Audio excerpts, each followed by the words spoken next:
ある朝目覚めたら髪が回ってた。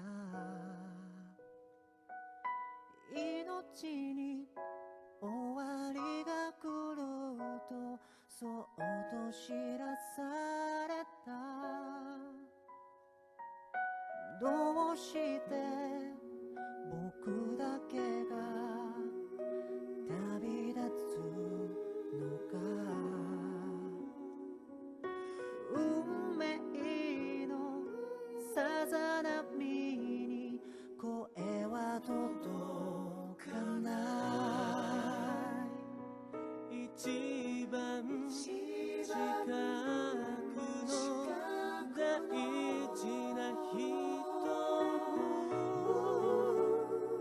幸せだったか、それが気がかり。もしも僕がいなくなったら、最初の夜だけ泣いてくれ。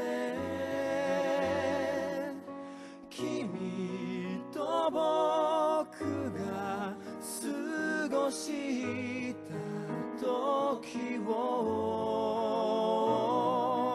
思い出しながら見送って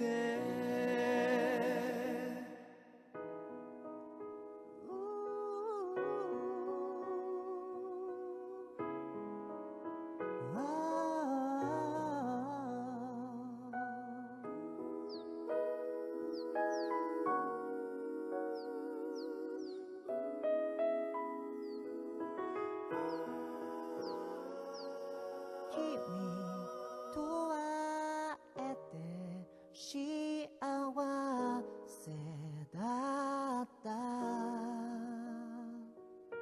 朝の空見上げ微笑んで、